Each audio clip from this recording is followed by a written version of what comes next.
Bom dia! Tá fraco. Bom dia! Louvado seja nosso Senhor Jesus Cristo. Para sempre seja louvado.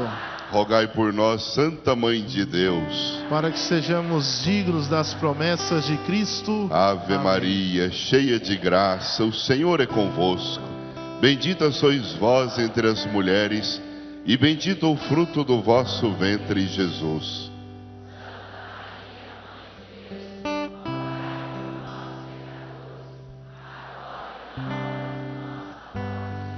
E ao nosso Papai do céu nós rogamos, dizendo: Pai nosso que estais nos céus, santificado seja vosso nome.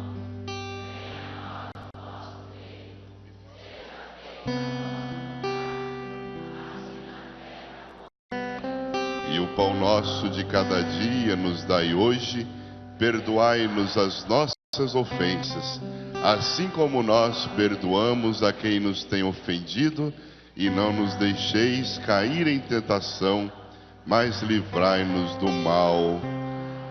Amém. Podemos ficar sentados. Sejam muito bem-vindos. Já achei. 8º dia de nossa novena, né?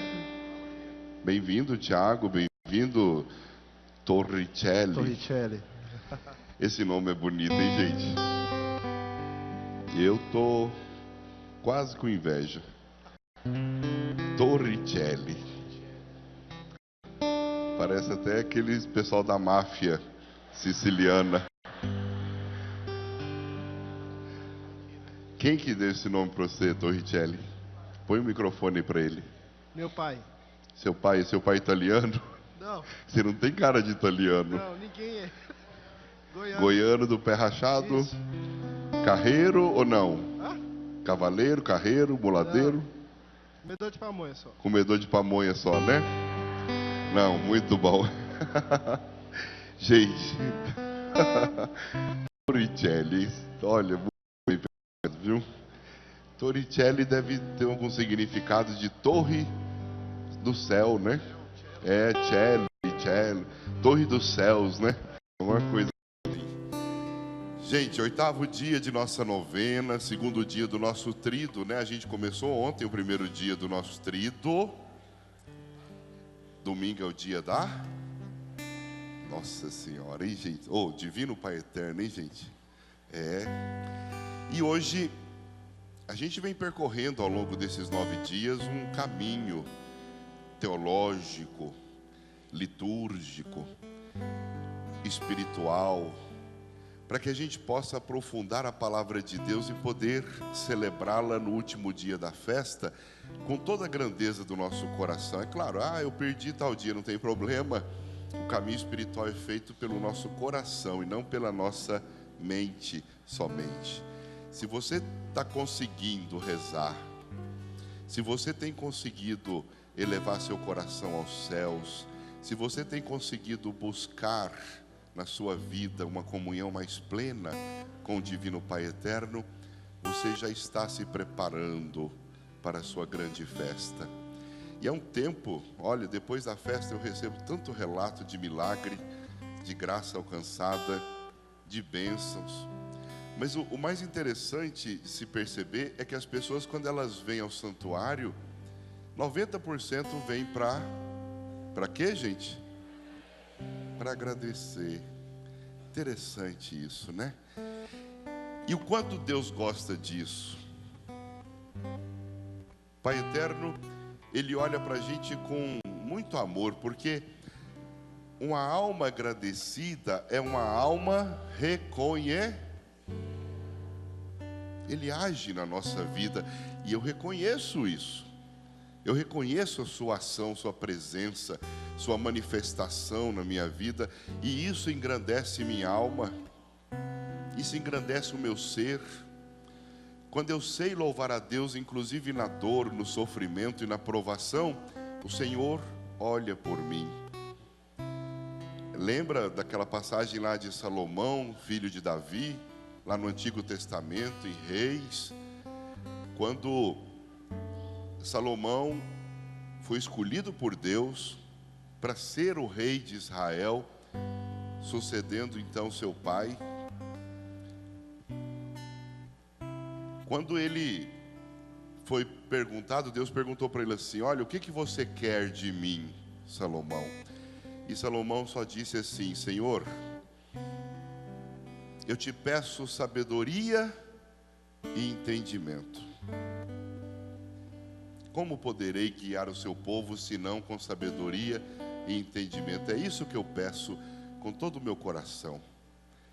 E aí Deus, o Pai eterno, volta-se para ele e diz: olha, como você não pediu nem riqueza, nem poder, nem a morte dos seus inimigos, mas sim pediste sabedoria e entendimento para governar o meu povo, povo de Deus. Não é o povo do rei, aquele rei é de Deus. Então eu vou te dar o que você pediu, uma sabedoria como nunca houve. Vou te dar conhecimento como nunca outro teve. E ainda você terá uma riqueza incomensurável, como nenhum outro teve até o tempo de hoje. Então, muitas vezes, o Senhor sabe o que a gente sente e precisa. Muitas vezes, quando a gente se dirige a Ele, simplesmente com preces, louvores, oblações, quando a gente às vezes se sacrifica em penitência, inclusive do jeito que tantos de nós fazemos, eu faço essa penitência em louvor ao meu Deus, que me ama e me abençoa, me abençoou até com o sofrimento e me ensinou a viver com Ele. O Senhor derrama bênçãos sobre bênçãos, graças sobre graças, em abundância sobre a minha vida, porque meu coração está em comunhão plena com o seu amor, é grato pelo seu amor. Mas o Senhor também nos ensina, meu irmão, minha irmã, que nenhum amor ele pode ser sozinho.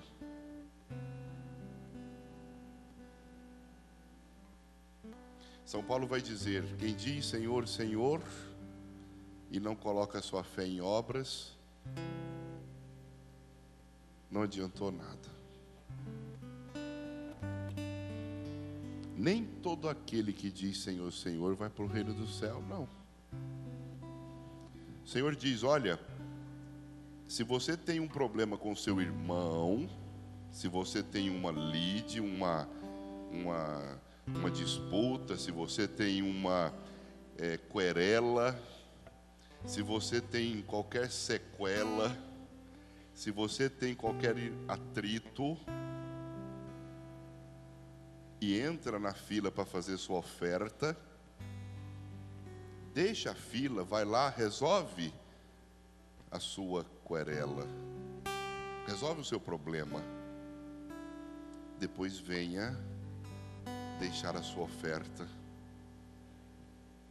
no templo. Então, é uma exigência de Deus que nós estejamos não só em comunhão com Ele, mas também em comunhão com os nossos irmãos. Porque todos nós somos filhos de Deus. Ninguém é melhor que ninguém. E às vezes aquela pessoa que provocou tanto mal em minha vida, ela é filha de Deus e às vezes ela precisa tanto mais de Deus, que às vezes a minha prece vai colaborar para que realmente ela possa se converter, mudar de vida. Eu sempre rezo pelas pessoas que me perseguem. Eu sempre rezo pelas pessoas que falam mal de mim. E uma coisa que a gente vai aprender na vida é não dar ouvidos para fofoca alheia, viu? Ei, gente, a tal da língua, ela é ferina. O povo fala felina, não, que língua felina é língua de gato, né? ela é ferina, rina, ou seja, ela fere. Tem gente que fala felina, né? Eu já vi, aí eu dou uma olhadinha assim e não falo nada. Só se for muito chegado mesmo para eu corrigir. Mas tem gente que tem uma língua ferina, viu? Tem gente que não consegue ficar sem falar dos outros. Falar mal, criticar, pôr defeito. Tem gente que adora fazer isso até para compensar seus próprios defeitos, escondê-los, né? Então, enquanto eu estou destruindo o outro, eu estou tentando me construir ou estou escondendo a minha destruição. Mas quando a gente escuta essas pessoas, a gente precisa aliviar a alma. Gente, escuta com o ouvido e deixa sair pelo... não deixa isso ir para dentro do coração não, viu? Esquece até. Só se for uma coisa muito verdadeira e muito séria, para você realmente dar a atenção que realmente é necessário dar. Mas evite dar atenção para a maldade alheia.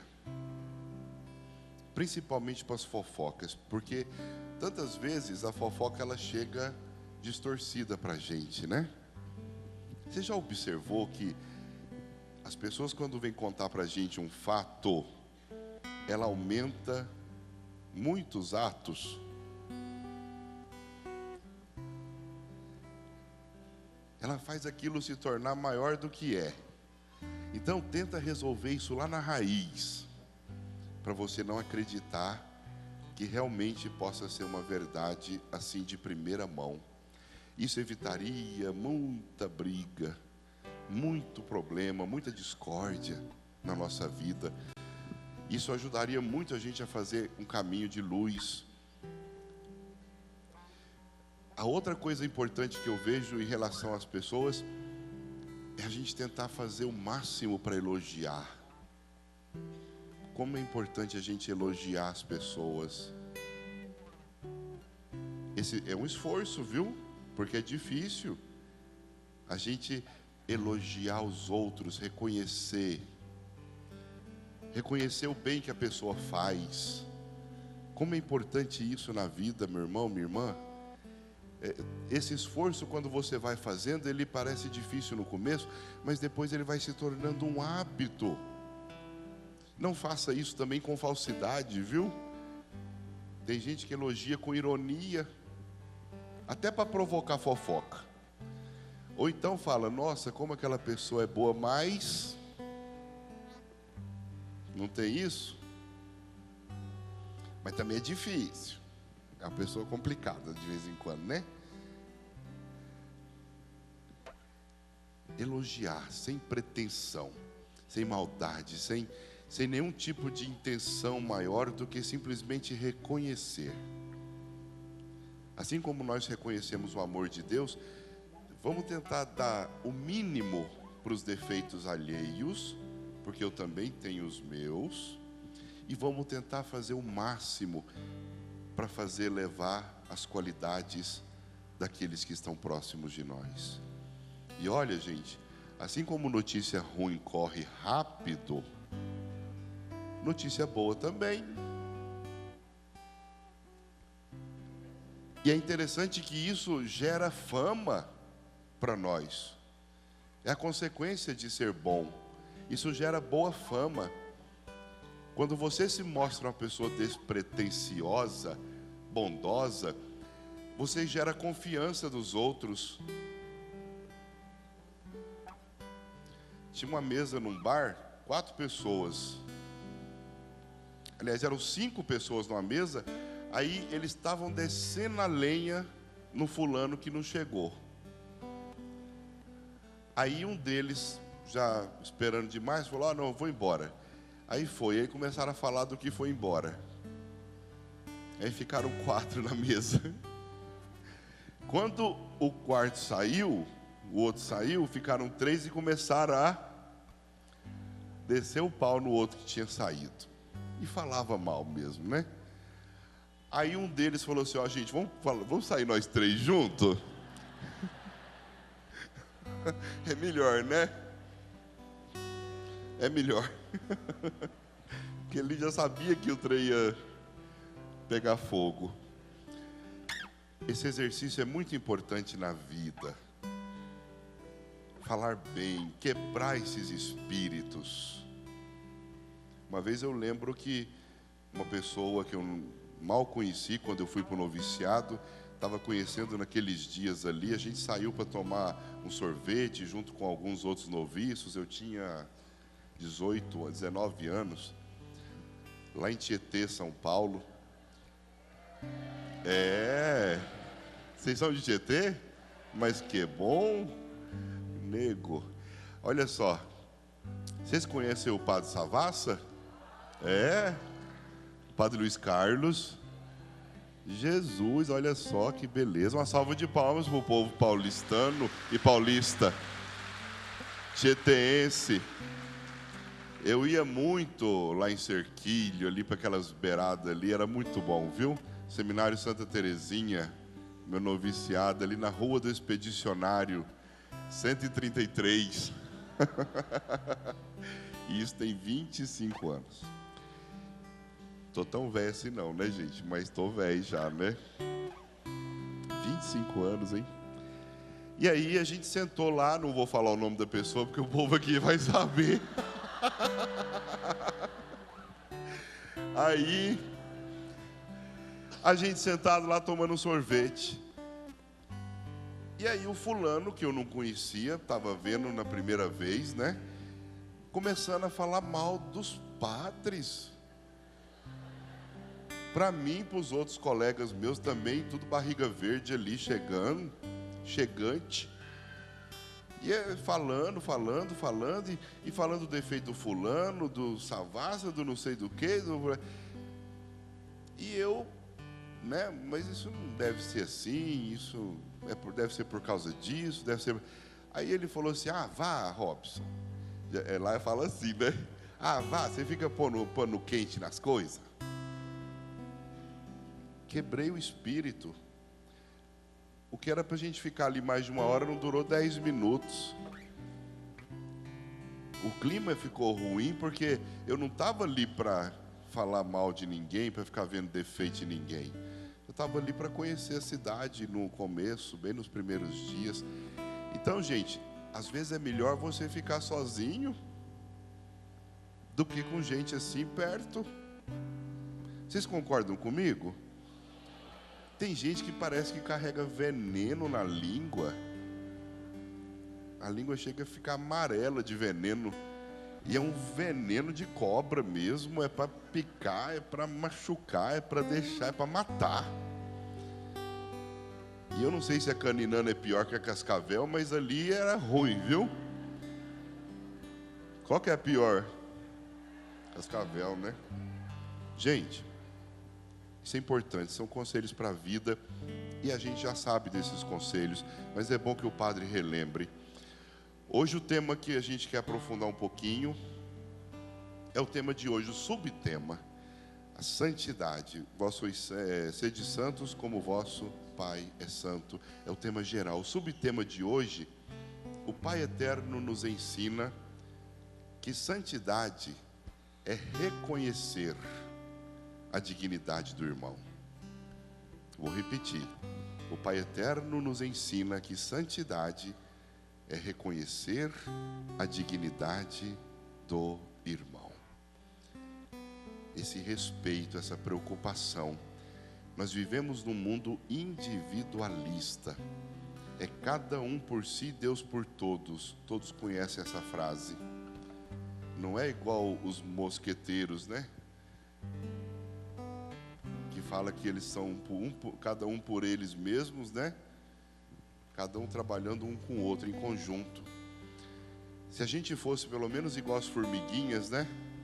Que trabalham em conjunto para produzir aquela casa. Depois chega, mete o pé, mas aquilo ali é um trabalho gigantesco.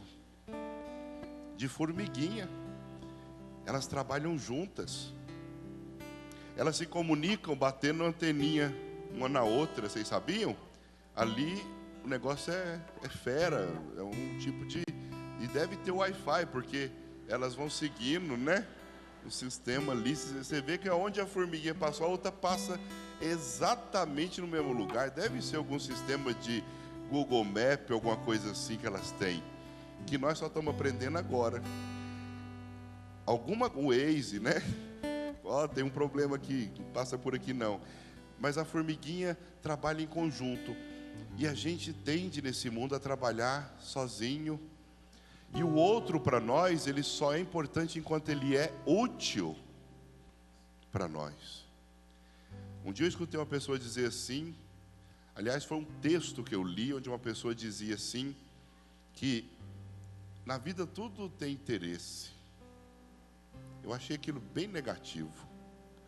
Até um oi que você diz para uma pessoa, ele tem o interesse de um oi de volta.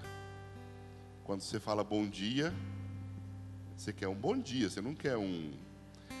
Agora, os interesses muitas vezes se confundem. Por exemplo, você imagina, você está cheio de problema na sua vida, uma pessoa fala bom dia, você não está com um bom dia. Se você for sincero, e aí aquela pessoa que falou bom dia para você, vai querer ouvir seus problemas? Não vai. Não, hoje eu não estou tendo um bom dia, não, sabe por quê? Aí vai. Então, a gente parece que automatiza as coisas. Se eu falar bom dia para você, é porque eu quero um bom dia. Mas é importante esse interesse de se ligar com a pessoa, ao menos com um bom dia, mesmo que ele não seja um bom dia. Eu já disse bom dia muitas vezes sem ser um bom dia. Mas se a gente fosse realmente sincero mesmo, ninguém falava bom dia todo dia. Porque não é todo dia que é um bom dia. Nessa sociedade individualista que nós vivemos, nós precisamos ter cuidado para que a gente não se coloque fora do mundo. E pensando só em nós, a gente não se sinta tão só, solitário às vezes, e apartado da realidade, não vem aquele sentimento de que não vale a pena viver. A vida vale a pena, se ela for bem vivida. E a gente, por mais que escute alguém dizer que tudo é com interesse, não vamos acreditar nisso não. Vamos dar bom dia, mesmo que o nosso dia não seja bom. E os nossos problemas, vamos confiá-los a Deus, porque Ele cuida de nós, zela de nós. E quando a gente puder, a gente estende a mão para quem precisa ser ouvido, para quem precisa ser acolhido, para quem precisa se explicar do dia que não está muito bom. Mas que Deus conceda a todos os que creem um dia cheio de bênçãos, um dia cheio de graças, mesmo com os problemas que nós temos na vida. Que seja é o que eu quero mais. Que seja é o que eu quero mais. O meu espírito é quem age e faz, sem medo algum, se amem mais, sem medo algum, se amem mais. O meu amor é quem age e faz. O evangelho de hoje é tirado do livro de São Lucas, capítulo 10, versículos 25 e seguintes. Vamos ficar de pé para ouvir o evangelho, gente? O Senhor esteja convosco. Ele está no meio de nós. Proclamação do evangelho de Jesus Cristo segundo São Lucas. Glória a vós, Senhor. Um mestre da lei se levantou E querendo encontrar alguma prova contra Jesus, perguntou: Mestre, o que devo fazer para conseguir a vida eterna? Jesus respondeu: o que é que as Escrituras Sagradas dizem a respeito disso? Como é que você entende o que elas dizem? O homem respondeu: ame o Senhor seu Deus com todo o seu coração, com toda a alma, com todas as forças e com toda a mente, e ame o seu próximo como você ama você mesmo. A sua resposta está certa, disse Jesus. Faça isso e viverá. Porém, o mestre da lei, querendo se desculpar, perguntou: mas quem é o meu próximo? Jesus respondeu assim: um homem estava descendo de Jerusalém para Jericó. No caminho, alguns ladrões o assaltaram, tiraram sua roupa, bateram nele e o deixaram quase morto. Acontece que um sacerdote estava descendo por aquele mesmo caminho. Quando viu o homem, tratou de passar pelo outro lado da estrada. Também um levita passou por ali, olhou e também foi embora pelo outro lado da estrada. Mas um samaritano que estava viajando por aquele caminho chegou até ali. Quando viu o homem, ficou com muita pena dele. Então chegou perto dele, limpou seus ferimentos com azeite e vinho e em seguida os enfaixou. Depois disso, o samaritano colocou-o no seu próprio animal e o levou para uma pensão onde cuidou dele. No dia seguinte, entregou 2 moedas de prata ao dono da pensão, dizendo: tome conta dele. Quando eu passar por aqui na volta, pagarei o que você gastar a mais com ele. Então Jesus perguntou ao mestre da lei: na sua opinião, qual desses 3 foi o próximo do homem assaltado? Aquele que o socorreu, respondeu o mestre da lei. Pois vá e faça a mesma coisa. Palavra da salvação. Glória a vós, Senhor. Palmas à palavra de Deus.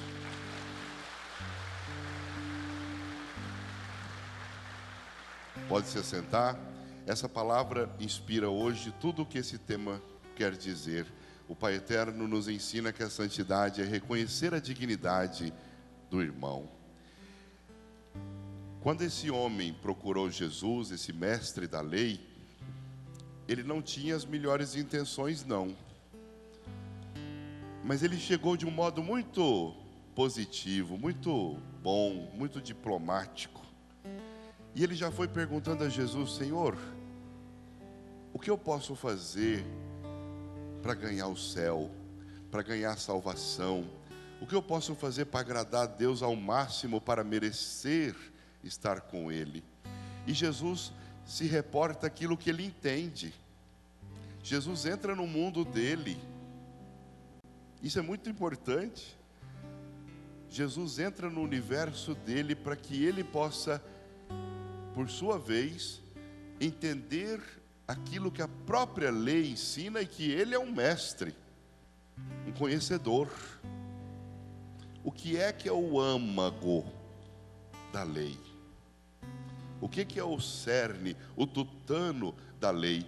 E aí cita o livro de Deuteronômio, que vai dizer assim, ó: escute, povo de Israel, o Senhor e somente o Senhor é nosso Deus. Portanto, amem o Senhor nosso Deus com todo o coração, com toda a alma e com todas as suas forças. Guardem sempre no coração as leis que eu lhes estou dando hoje, e não deixem de ensiná-las aos seus filhos. Amar o Senhor com todo o coração, com toda a nossa alma, energia, com toda a nossa força. Guardar esse amor a Deus e ensiná-lo aos filhos. E aí depois continua, né? Repitam essas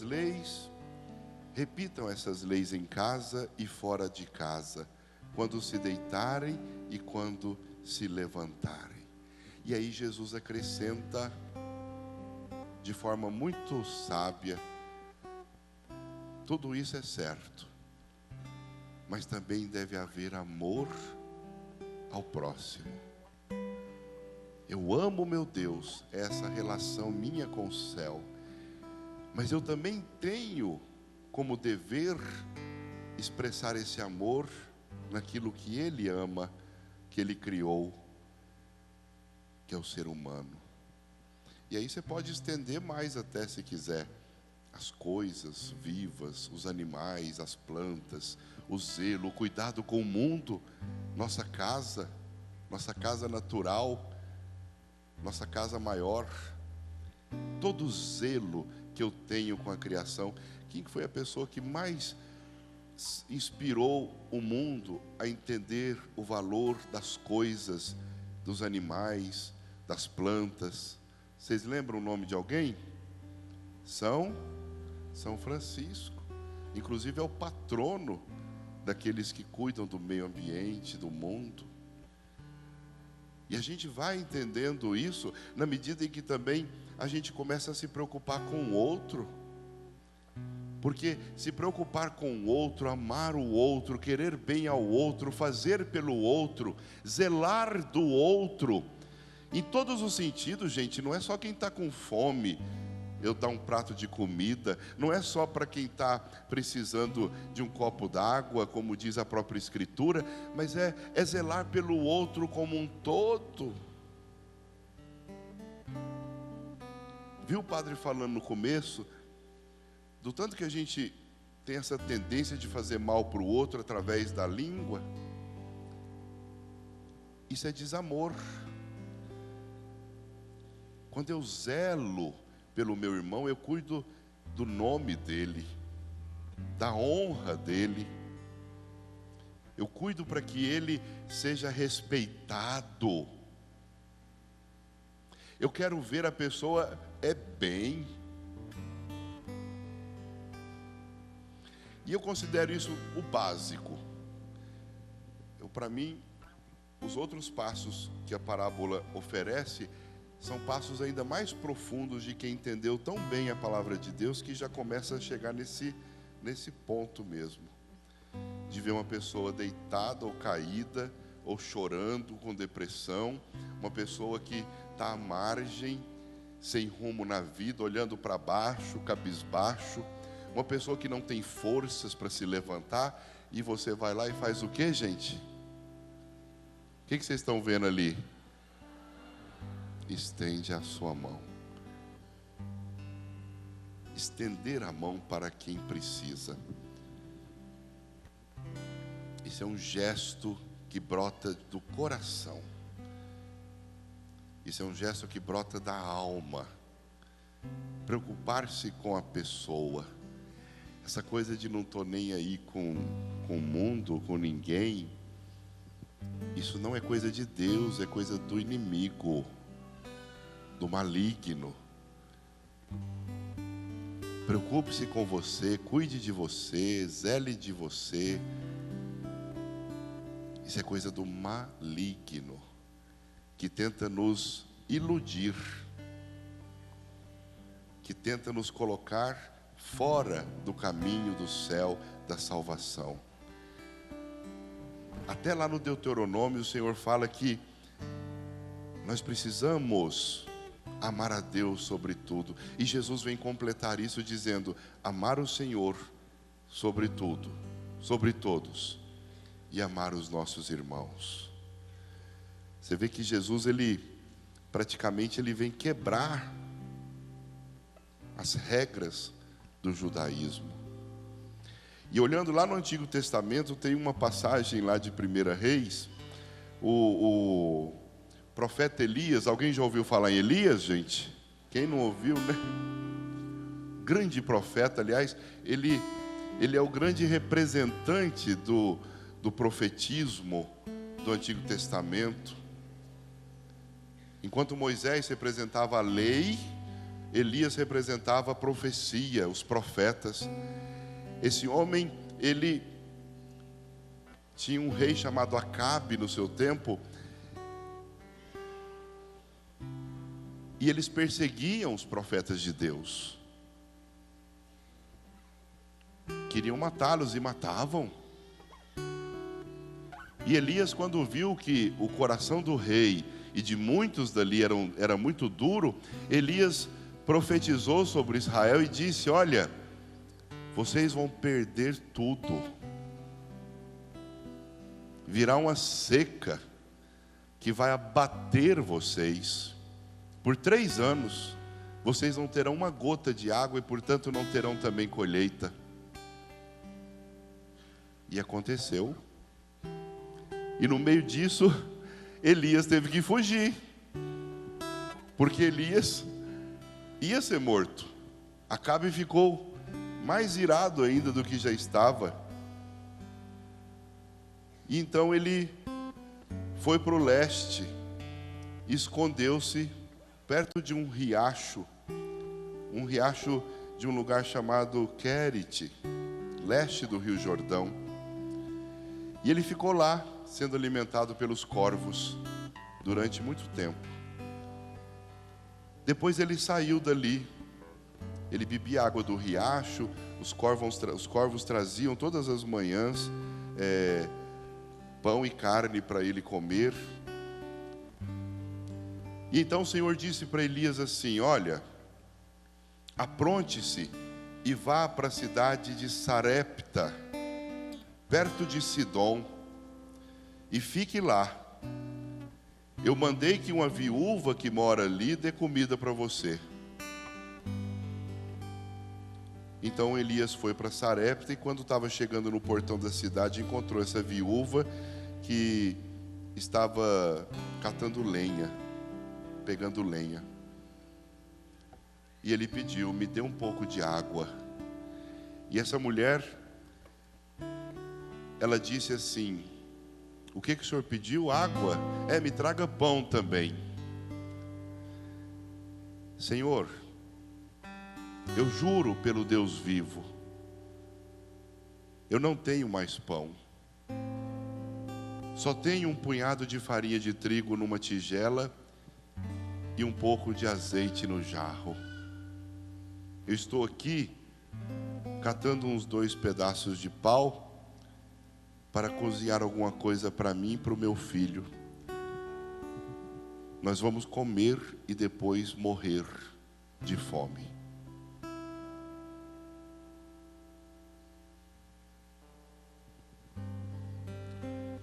Mas como Deus tem sempre algo reservado para todos, e Ele previu e disse ao profeta que ele iria se encontrar com essa mulher, Elias disse a ela: não se preocupe. Gente, isso é muito importante. Não se preocupe. Como não me preocupar? Senhor, eu só estou aqui pegando uns 2 pedacinhos de madeira para eu poder fazer uma última refeiçãozinha para mim e para o meu filho, uma viúva. Eu juro por Deus, pelo Deus vivo, eu não tenho nada para oferecer ao Senhor. Não se preocupe. Você imagina na sua vida, numa situação extrema da sua vida, e assim o padre quer falar para você de situações ruins mesmo. Você está desempregado,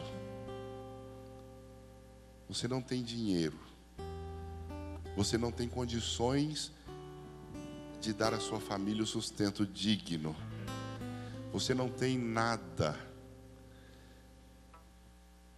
Você está numa situação caótica da sua vida. E de repente, você escuta da palavra de Deus essa frase: não se preocupe. Aquela mulher tinha tudo para não acreditar que ela não precisava se preocupar, né, gente? Ela tinha tudo para não acreditar nisso. Era o extremo da sua vida, morrer, acabar, né? Não tem mais nada. Eu vou fazer com um pouquinho de farinha e um pouquinho de azeite, alguma coisinha para mim, para o meu filho, e depois esperar a morte. Não se preocupe. E aí eu lembro aquela frase de Abraão, quando o filho, né, estava sendo levado para ser morto: El Shaddai, Deus proverá.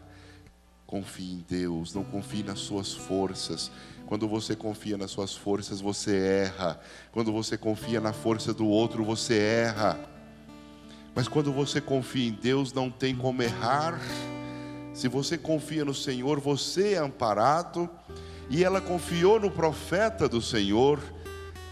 Ela acreditou na profecia daquele homem que disse: não se preocupe, vai e faça como eu te mandei. Vá e faça como eu mandei. E ela foi,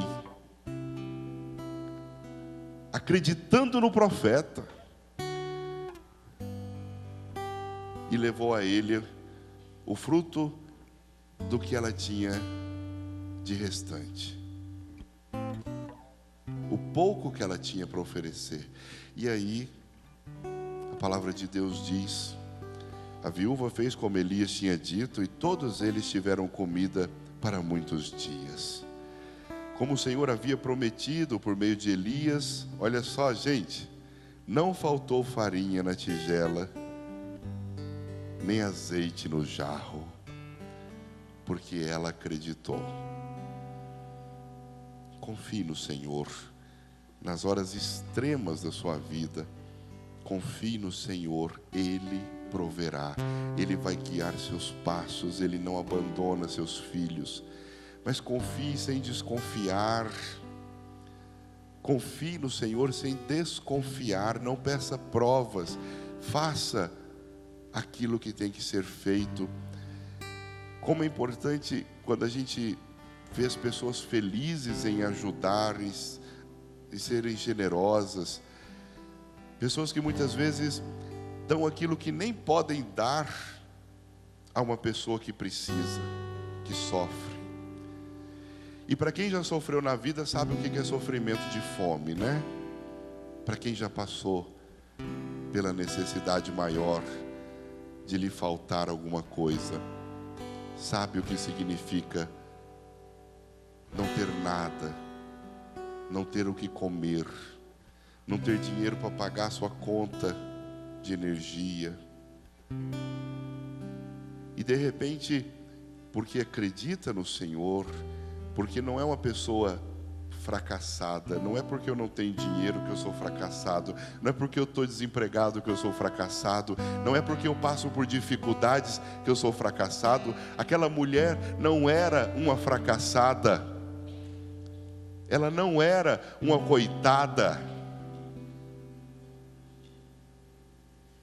Aliás, muito ao contrário disso, ela era abençoada, porque cria, acreditava, e ela se entregou ao Senhor, e ela confiou no homem de Deus, no profeta de Deus, e a palavra diz que Deus concedeu a ela fartura, nunca lhe faltou mais azeite e nem trigo na tigela, farinha na tigela. Confiar em Deus, meu irmão e minha irmã, e ser bom, nem esperando em troca. Veja que Elias não falou assim: olha, vai e faz porque você vai ter mais. Elias não falou isso. Elias falou: vai e faz, como eu estou te dizendo. Vai e faz porque você vai ter mais. Aí é troca. Vá e faça, como eu te disse. E aquela mulher teve fartura. E o filho dela não morreu, nem ela mesma. E eles tiveram pão para muitos dias. E ela louvou a Deus, que a recompensou. Deus é assim, meu irmão e minha irmã. Ele sempre nos deixa assustados. Nos pega de surpresa. E também nos testa em nossa fé. Creia. E o Senhor fará você alguém valido, valida, diante dele e diante de todos. Creia no Senhor.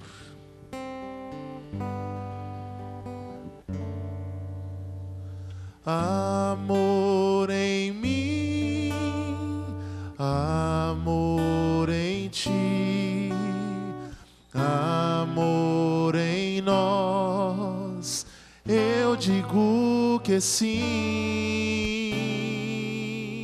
Amor em mim, amor em ti, amor em nós, eu digo que sim.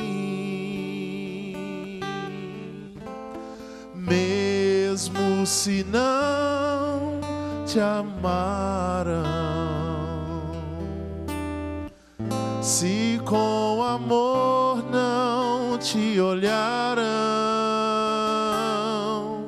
o Pai sempre te amou e ama. Deus com amor sempre te olhou. Amor em mim, amor em ti, amor em nós, eu digo que sim. Amor em mim, amor em ti, amor em nós, eu digo que sim. Jesus cita essa mulher, principalmente quando as pessoas desacreditam que Deus é capaz de fazer o melhor para elas. E que Deus é capaz de fazer também o melhor para o seu povo, mesmo que não seja o povo judeu. E ele mesmo faz lembrança. Vocês lembram quando Elias falou para aquela viúva de Sarepta, que era uma pagã, diante do povo judeu era pagã. Quem é o samaritano aqui, gente, que nós estamos falando? Veja só, tem uma passagem onde Jesus também quebra essa ideia de que o povo judeu é o único povo que vai ser salvo. Era esse o desejo de Deus inicial? Sim, era esse. Vocês serão um sacerdócio régio, uma nação santa, vocês serão um luzeiro para todas as nações. Mas porque vocês não ouviram e nem acreditaram no Filho do Homem, que vem até vocês, rechear a vida de vocês, melhorar a vida de vocês, fazer vocês se converterem para aquilo que tem que ser convertido para a plenitude, então vocês perderam essa graça. E agora ela é aberta para todos que crerem no meu nome. Aquele povo devia ter acreditado no Senhor. Ah, mas o povo judeu não respeitava Jesus? Respeitava. Tanto que eram judeus que seguiam Jesus, né? Na maioria das vezes. Eram muitos. Mas os mestres, sacerdotes, doutores da lei, achavam Jesus era um perigo. Ele vem aqui para desestabilizar a gente. Ele vem aqui para dizer que a gente está errado. Que tudo que nós fizemos não valeu nada. Que tudo que nós seguimos não presta. Então, vamos matar ele. Vamos entregar ele para Pilatos, para Herodes. Vamos entregá-lo para ser morto, já que nós não podemos julgar morte de ninguém. O povo samaritano, gente, era um povo que os judeus consideravam impuros. Mas por quê? Era um povo mestiço. Eles construíram um templo lá na Samaria, e muitas vezes eram também difíceis de lidar, porque teve momentos até que os samaritanos invadiram o templo de Jerusalém para poder despurificá-lo, impedir que os judeus pudessem celebrar a Páscoa deles. Eram inimigos. Ali não tinha bom dia não, viu? Se um samaritano tivesse passando num lugar e um judeu passasse do outro, o judeu pulava fora, longe, ou então o samaritano corria. Não ficavam perto, porque eles se consideravam impuros. Mas aí Jesus vai contar de um momento da vida, o evangelista vai contar de um momento da vida de Jesus, Lucas. Ele fala assim: olha, Jesus estava indo para Jerusalém e de repente ele começa a escutar o grito de 10 leprosos.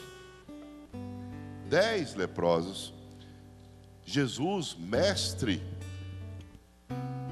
tem de misericórdia, tem de piedade de nós. Aí Jesus olha para eles, chama-os para perto e fala assim: olha, o que vocês estão querendo? Que sejamos purificados.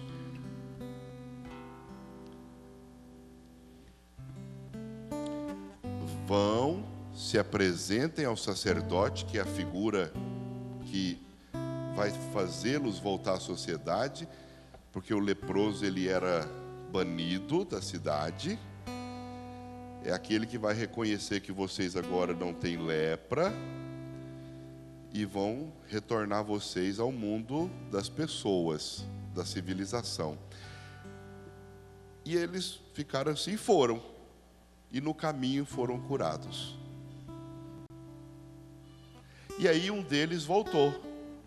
E a palavra de Deus fala exatamente que esse um era samaritano.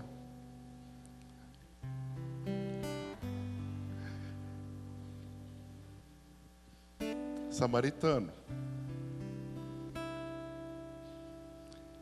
E esse veio agradecer Jesus, pulou nos pés dele, deitou-se aos pés de Jesus e agradeceu. E aí Jesus falou: olha, vem cá, mas não foram 10 que eu curei? Por que só você, samaritano, é que veio aqui? Justamente você, os outros 9 eram judeus. Por quê?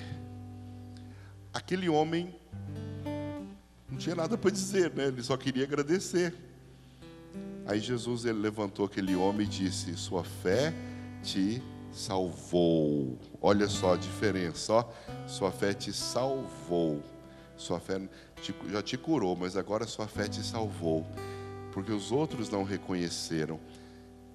Então eles foram curados, mas não foram salvos. Sua fé te salvou. Jesus salvando um samaritano? Aí Jesus quebra essas regras lá da sua cultura judaica. E ele vai passando muita raiva no pessoal por isso, né, gente? Ó, igual isso aqui tem um monte de passagens, viu? Vai vir na cabeça assim, se a gente quiser ir falando, a gente vai até... Levante-se e vá, você está curado porque teve fé. Sua fé te salvou. E ele saiu louvando a Deus, bendizendo o Senhor, um samaritano. Lembra daquela passagem que Jesus estava indo para Jerusalém, também de Lucas? São várias. E aí ele chega lá no poço de Jacó, ele e os discípulos. Aí ele chega e tem quem está lá pegando água no poço, gente? Uma samaritana. Aí ele chega e fala assim: dá-me de beber, tenho sede. Aí ela assustou. É tipo assim, né? Quem que é você, um judeu, falando comigo que sou samaritana? Uai, quase que ela virou mineira. Uai, né? como pode um judeu falar comigo que sou samaritana? Aí Jesus fala, eu até arrepio quando eu falo essas coisas, viu, gente? Se você conhecesse o dom de Deus, e quem é que te pede de beber, você é que o pediria de beber, e ele te daria uma água de uma fonte inesgotável, que jorra para a vida eterna.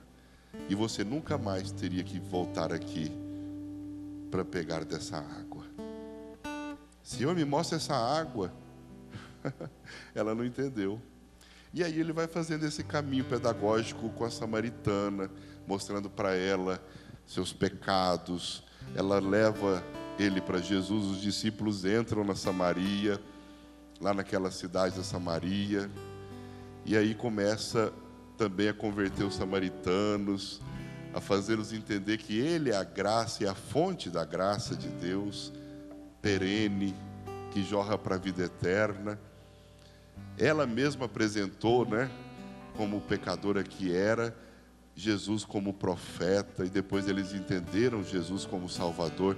E Jesus não era um homem que entendia que assim deveria ser feito. Ele queria que o povo de Israel acolhesse a sua palavra. Então vamos começar. É uma segunda fase da pregação de Jesus. Eu agora vou começar a chamar todos. Venham todos. Lembra aquela outra passagem também que ele conta uma parábola onde um rei faz uma festa e manda chamar os seus amigos ricos. Aí cada um tinha um problema para resolver, uma coisa para fazer, pede desculpa e tudo. Aí ele fala, não, peraí, eu vou fazer minha festa. Se eles não querem vir, problema deles. Vai lá, meu servo, pega os aleijados, leprosos, pega os doentes, lá na esquina, vai e busca as pessoas que estão jogadas na beira das calçadas e traga para a festa. Eu quero que eles estejam bem aqui, vista-os bem e traga-os para a festa. E vieram e o salão encheu. Ele falou, vai lá de novo e traz mais, eu quero mais. Mas com isso Deus não está dizendo que agora todo mundo vai ser salvo. Naquela festa que aquele homem rico, aquele senhor fez, aquela festa tinha uma pessoa lá mal vestida. Mal vestida. Mal vestida. E aí ele mandou pegar esse caboclinho e jogar lá fora. Para entrar na festa de Deus, tem que se preparar. Tem que se vestir adequadamente. Tem que entrar conforme se deve. Então não é qualquer um que vai para o céu, não. Não é qualquer um que celebra com Deus, não. É preciso ter a roupa certa. É preciso vestir a camisa certa, o terno certo. É preciso estar adequadamente vestido para estar na festa de Deus. Existem regras. E aquele povo, por mais que seguisse a regra, não queria seguir a maior regra, que era o amor ao próximo.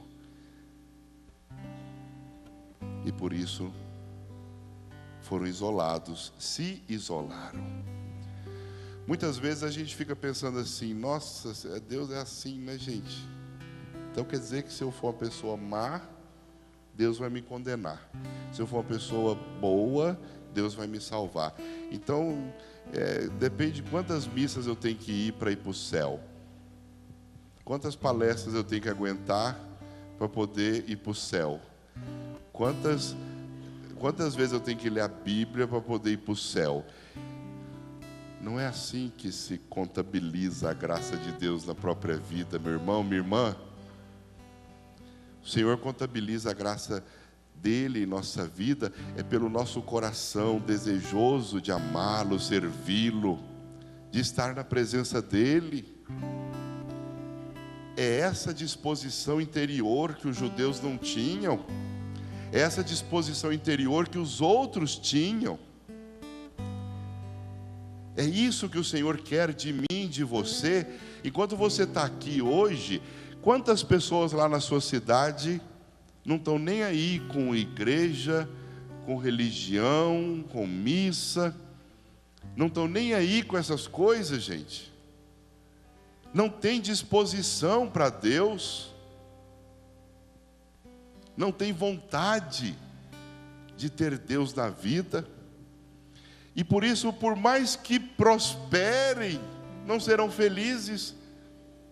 Por mais que cresçam na vida e até se tornem grandes homens, mulheres, tenham posto, posição e dinheiro, não serão felizes. Não terão aquilo que preenche a nossa vida, que traz sentido ao nosso viver. Por isso nossa missão é muito importante. Levar Deus aos corações. Levar o Senhor às pessoas que ainda não experimentaram, não buscaram, ou nem estão querendo buscá-lo. Que essas pessoas não esperem chegar à dor para conhecerem a Deus, mas o conheçam e o reconheçam pelo amor experimentado. A grande tristeza da nossa vida é quando a gente conhece a Deus pela dor.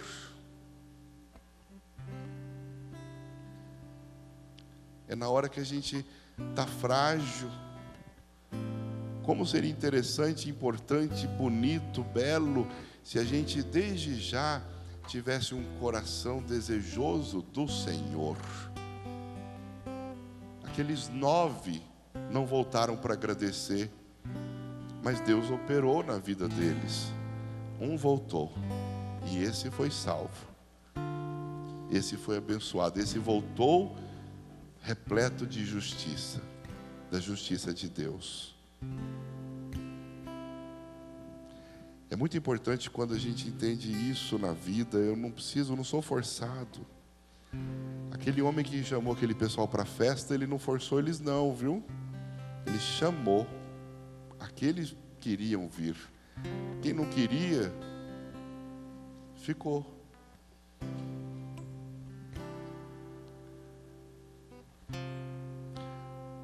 O bom samaritano é o maior exemplo da palavra de Deus para mostrar que a graça de Deus atinge a nossa vida, independente se eu sou de um grupo, se eu faço parte de uma nação, mas por aquilo que eu realizo. E olha nisso aí, você pode até parar e pensar assim: nossa, padre, será que um budista que nem sabe quem é Jesus pode ser salvo? Será que um muçulmano pode ser salvo? Será que uma pessoa que não professa a nossa fé pode ser salva? A gente pode se perguntar isso. E você não vai ter resposta aqui, você vai ter resposta aqui. Aquele samaritano não podia ser salvo, mas o Senhor disse: você está salvo, curado e salvo. Aqueles aleijados eram pecadores, porque era como se eles fossem amaldiçoados por Deus. Eles estavam na festa. A graça de Deus se estende até onde Ele nem é conhecido. Todos, gente, o budista, o muçulmano, a pessoa que até se explode, que chama de kamikaze, né? Todos esses são filhos de Deus. Agora, são filhos separados. Eles não têm a graça. Eles não conheceram a verdade. Mas só Deus vai julgar se a condição deles é meritória de salvação. Não cabe a nós. Deixa Deus cuidar daquilo que é dele. A alma que é minha, que é sua, que é dos outros. Deus é misericórdia. Tudo é do Pai, toda honra e toda glória, é dele a vitória alcançada em minha vida. Tudo é do Pai, se sou fraco e pecador, bem mais forte é o meu Senhor, que me cura por amor. Tudo é do Pai, toda honra e toda glória, é dele a vitória alcançada em minha vida. Tudo é do Pai, se sou fraco e pecador, bem mais forte é o meu Senhor, que me cura por amor. Vejam, meus irmãos, a história desse samaritano não está muito quente aqui, não? Está com calor, gente? Então está faltando ar é aqui, ó. Ó, a história do samaritano, do bom samaritano, é exatamente a história da misericórdia, que acontece onde a gente menos espera, e da decepção com aqueles que pregam misericórdia. Porque misericórdia, ela não é só palavra, ela é vida, é atitude de vida, ela é ação. Um homem, e aí a gente não sabe se ele estava indo a trabalho, se ele estava no caminho entre Jerusalém e Jericó.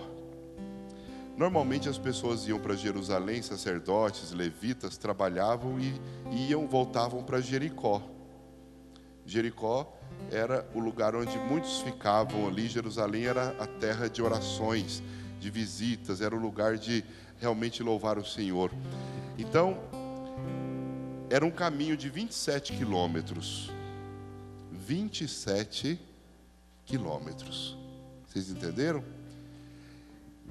Havia uma altitude maior de Jerusalém para Jericó de mais ou menos 1.200 metros. Então, não era um lugar que você descia escorregando, mas era um lugar que tinha suas pequenas planícies ali. Não era um lugar fácil, um caminho simples de se trilhar. Então, tinha umas baixadonas, tinha umas subidas, muito morro. Muito bandido ia para aquele lugar ali se esconder.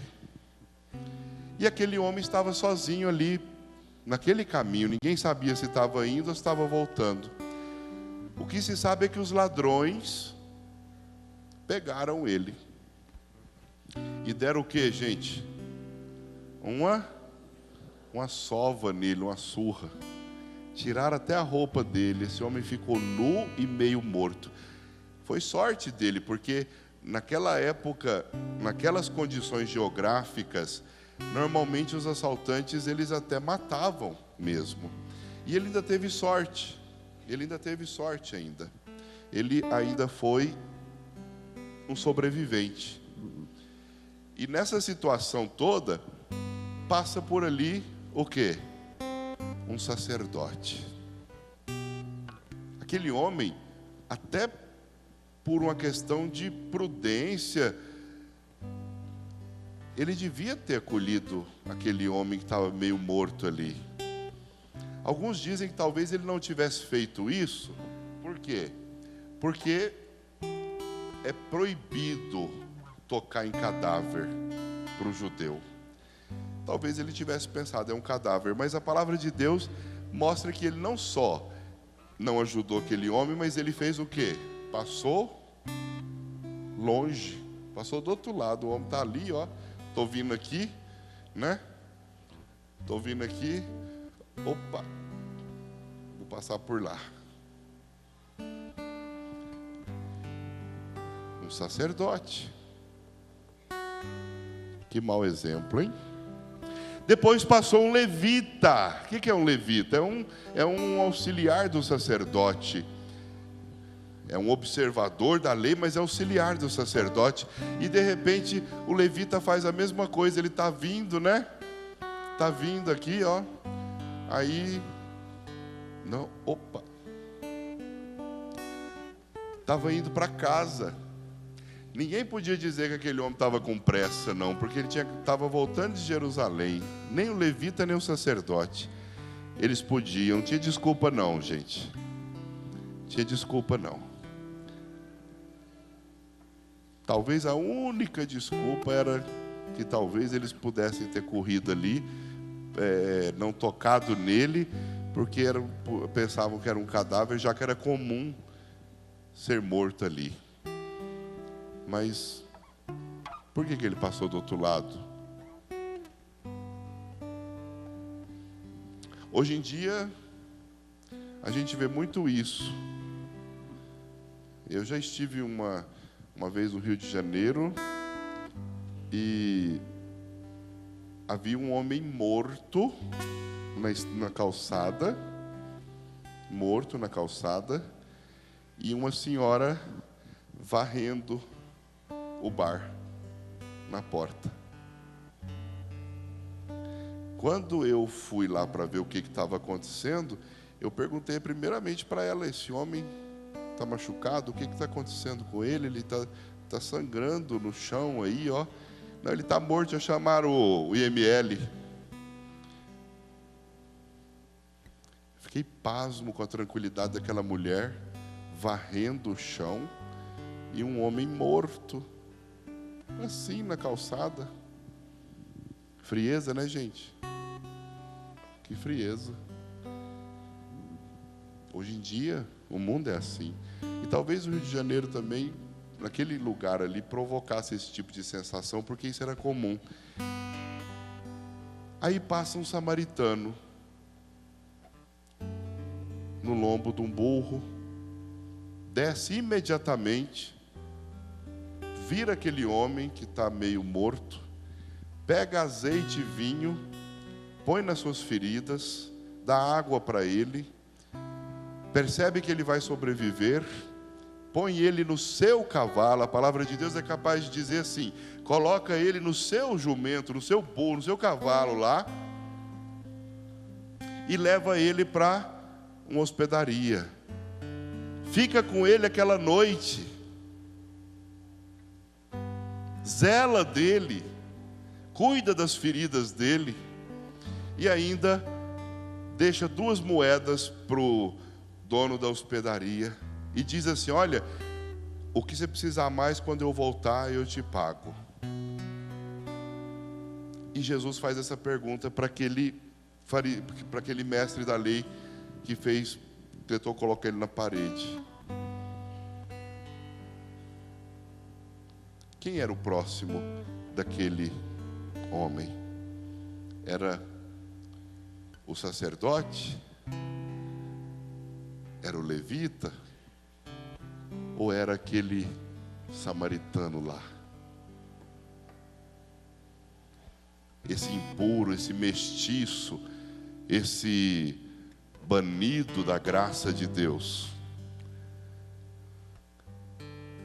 E o homem não teve como não dizer. Se ele realmente foi sincero, e foi, ele disse: olha lá o sacerdote descendo lá, o levita, aliás, o sacerdote já está lá, olha lá, o sacerdote já está quase chegando no Jericó, lá na frente. O levita está aqui lendo, né? Quem foi próximo dele foi quem lhe acolheu, quem lhe salvou a vida. Essa é a grande novidade de Jesus. Quem é o meu próximo? É aquele que precisa de mim. Quem é o meu próximo? É aquele que me ama, que me quer bem. E Jesus diz para ele que não devia ter ouvido aquilo: vai e faça o mesmo. Ou seja, viva a lei, vivendo o amor ao próximo. Viva a lei sendo bom, curando feridas. Talvez vocês nunca tenham ouvido falar num livro, O Filho Pródigo, de Henry Newman. É um holandês muito importante. Aliás, eu nem vou poder dizer que ele era holandês, não. Eu não estou lembrando mais, posso estar confundindo com o Viktor Frankl.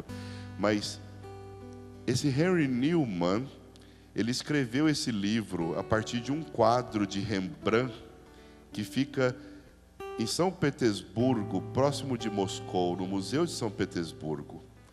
Esse homem foi para lá e ficou lá dias e dias. Não sei se ele pediu uma autorização, deu uma groja lá para o guarda, mas ele passava muitas e muitas horas olhando para o quadro de Rembrandt do Filho Pródigo. Eu não sei se vocês têm Wi-Fi aí, Cláudia. Se você tiver, coloca assim, ó, o Filho Pródigo de Rembrandt. Rembrandt, viu? R-E-M-B-R-A-N-T. R-E-M-B-R-A-N-T. O Filho Pródigo é o quadro de Rembrandt.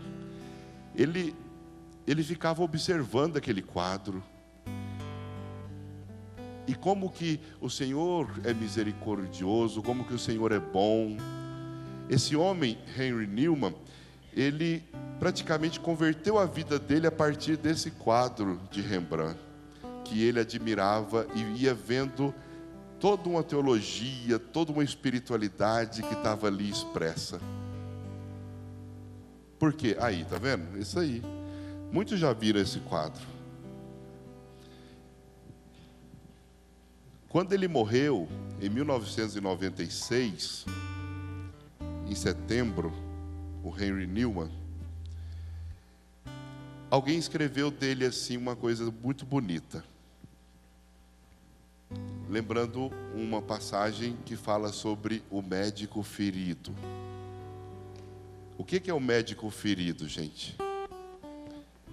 É aquela pessoa que com as suas feridas é capaz de curar, mesmo tendo as suas feridas. E Rembrandt foi um homem que escreveu esse livro. Ele foi um homem que tinha um conhecimento da sua fragilidade, da sua pequenez, dos seus erros, dos seus desacertos da vida. E ele foi buscando santidade na sua vida a partir da compreensão de si mesmo. Como que eu posso ser uma pessoa melhor?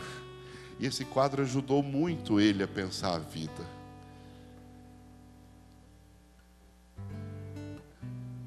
Ele começou a participar de um grupo chamado l'Arc, ou a Arca, que tratava só com pessoas deficientes, com pessoas com problemas deficientes. E ele fala de um rapaz chamado Adam. Eu não sei se ele deixou esse nome desse rapaz só para proteger o nome dele, mas é como se fosse Adão, né? Esse jovem, ele era tetraplégico e ele só conseguia se expressar pelos olhos. E ele disse que esse garoto fez toda a diferença na vida dele. E a sua vida totalmente foi mudada a partir do relacionamento que ele teve com esse tetraplégico, esse deficiente físico, que só se comunicava com o olhar.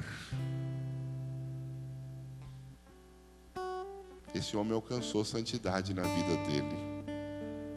E ele entendeu o que significa o abraço do pai para o filho pródigo, que volta para a casa do pai arrependido. E ele nos faz lembrar, meu irmão e minha irmã, que todos nós podemos não somente sermos filhos pródigos que voltam, porque esse é o primeiro caminho da vida da gente, viu? Esse filho pródigo é o primeiro caminho da vida da gente. Eu não posso ficar sendo filho pródigo a vida inteira, que vai e volta. Eu não posso ficar querendo na minha vida sempre voltar para a casa do Pai. A nossa vocação, vai dizer Henry Newman, é de sermos na vida das pessoas o Pai, aquele que acolhe as pessoas, aquele que abraça o fraco, aquele que cuida das feridas daquele que sofreu na beira da estrada. O nosso caminho de cristãos, ele passa necessariamente pelo desapego interior e pela nossa capacidade de olhar para os mais frágeis, feridos desse mundo, com o olhar de Deus. Essa é a conversão a qual todos nós somos chamados a viver. Não pense que você vai para o céu sozinho. Você não vai para o céu sozinho, sozinha. Ir para o céu depende de exercer o apostolado da caridade, o apostolado do bem, do amor. Quando você visita aqui em Trindade a Vila São José Bento Cotolengo, você tem esse testemunho do amor daquelas irmãs filhas da caridade que zelam por 300 pessoas, 300 filhos amados do Pai Eterno, muitos deles que foram deixados ali na porta da vila, abandonados, com condições múltiplas de deficiência. E o padre está falando de deficiência. E quando a gente fala de gente que passa dificuldades, fome, quando é que eu vou ser salvo? Quando eu viver o amor. E o amor é a caridade. O amor é o acolhimento daquele que precisa, não somente de pão, mas de um ouvido, de um abraço, de um aconchego, do seu perdão, talvez, da sua amizade, da sua atenção. Mãe, pai, amem seus filhos e deem exemplo a eles, sendo bons. Esse exemplo arrastará multidões, não somente eles, mas multidões. Amém, gente? Vamos cantar uma musiquinha e quero mostrar para vocês algumas frases importantes que eu selecionei hoje para esse dia e a gente encerra. Como é bom sentir o teu amor tocar em mim. Como é bom sentir o teu amor tocar em mim. Teu amor tocar em mim. Como é bom sentir o teu amor tocar em mim. Como é bom sentir o teu amor tocar em mim. Teu amor tocar em mim. Brisa suave, vento impetuoso, fogo que queima e purifica, fogo que devora. Brisa suave, vento impetuoso, chama que queima e purifica, fogo que devora. Amém. Vamos ver lá as frases que eu coloquei aí, pessoal da produção, Cláudia. Só para a gente encerrar. Vamos ler juntos, gente? Deixa o tempo que ele se encarrega de te mostrar quem as pessoas são. A pessoa pode fingir, mas não consegue manter por muito tempo. Suas ações demonstrarão quem ela realmente é. Não fique triste por não ter visto antes. Fique feliz por algum dia ter descoberto. A outra. Filhinhos, não amemos de palavra nem de boca, mas em ação e em verdade. 1 João, né?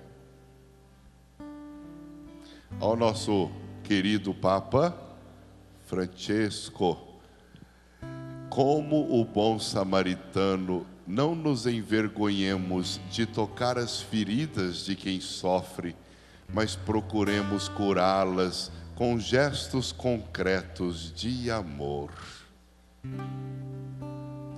Qual destes três você acha que foi o próximo do homem que caiu nas mãos dos assaltantes? Aquele que teve misericórdia dele, respondeu o perito da lei. Jesus disse: vá e faça o mesmo. Madre Teresa de Calcutá, não é? Quem conhece a Madre Teresa? Só para eu saber aí, todo mundo? Não, todo mundo não, mas quase todo mundo. Vamos lá. Eu sei que todo mundo conhece. Por vezes sentimos que aquilo que fazemos não é senão uma gota de água no mar, mas o mar seria menor se lhe faltasse uma gota. Fica nisso aí, só um minutinho, para vocês verem. Às vezes a gente se sente incapaz. Padre, como que eu posso ser bom? Como que eu posso fazer o bem? Como que eu posso ser caridoso, generoso? Meu irmão, minha irmã, não se sinta pequeno diante da obra de Deus. Aquilo que é feito como se fosse uma gota é importante para que o mar exista. A nossa unidade, e eu lembro até o nosso trabalho, a nossa grande obra missionária, esse grande desafio de vida e amor que é a Associação Filhos do Pai Eterno. Ah, padre, mas olha, televisão, isso e aquilo. Gente, cada um é importante nessa obra. E é exatamente a nossa unidade que testemunha e mostra nessa obra quão grande é o Senhor em nossas vidas, quando nos unimos por seu amor numa missão. Isso é muito importante, viu? Então, olha só, o mar seria menor se lhe faltasse uma gota. Para frente. Não existe verdadeiro culto se esse não se traduz em serviço ao próximo. A pior prisão é um coração fechado. Ignorar o sofrimento do homem, o que significa? Significa o que, gente?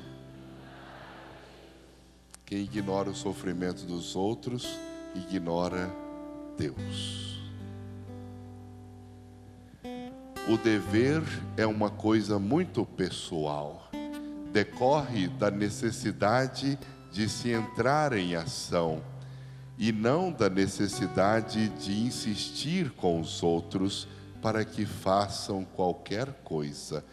Então, precisa se entender que é uma coisa muito pessoal aquilo que eu devo fazer e percebo como necessidade e não ficar insistindo para que se faça algo que não se quer fazer. Quer fazer algo para promover a paz mundial? O que é, gente?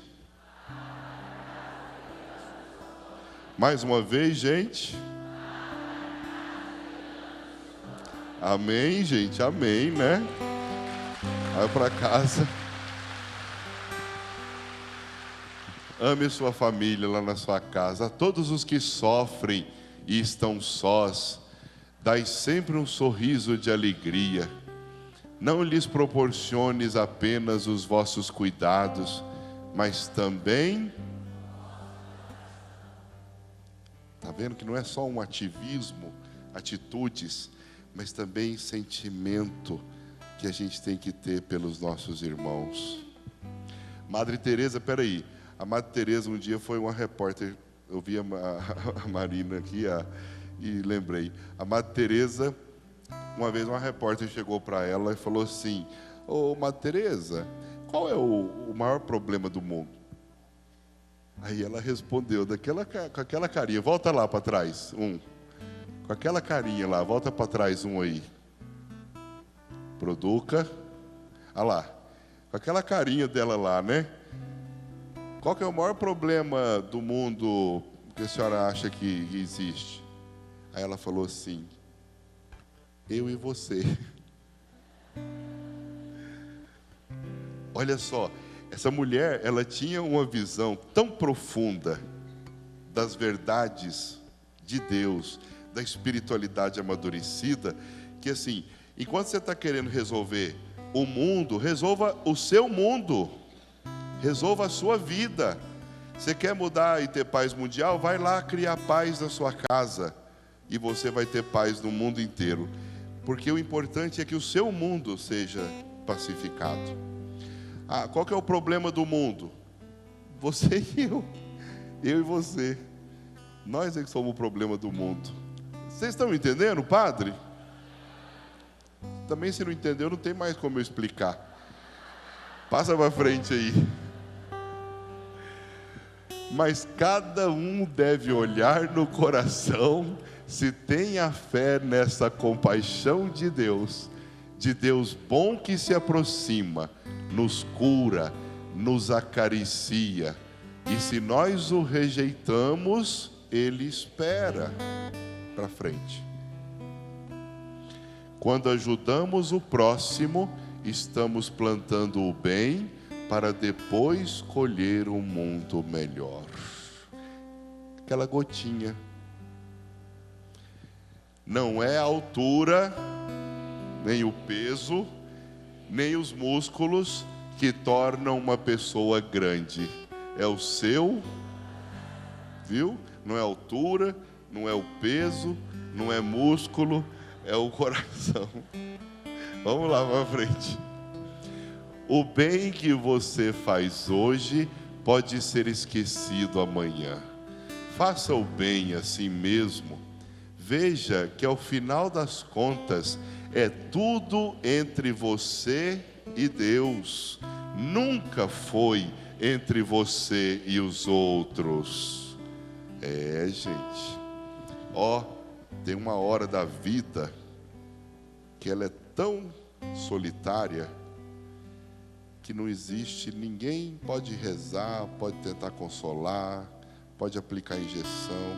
Essa hora da vida é entre você e Deus, na hora em que você vai passar daqui lá para o outro lado.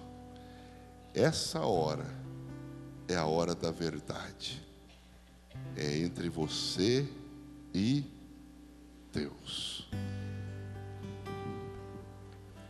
Esse aí quem que é, gente? Mahatma Gandhi, né?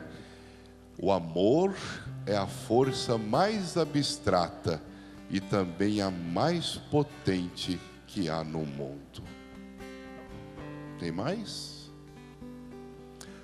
Ame-se muito, de verdade. Aprenda a ser mais humilde.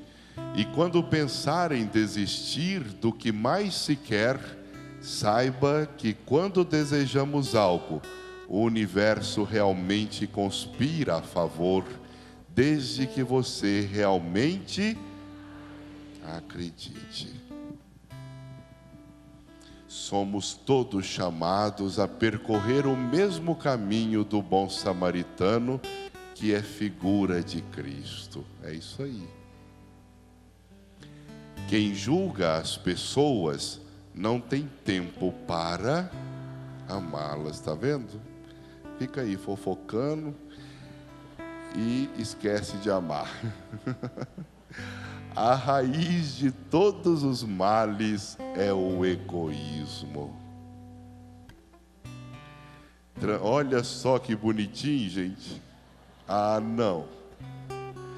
Transformaremos a escuridão e a dor em vida e alegria. Que gracinha, né? Terminar com João Paulo II.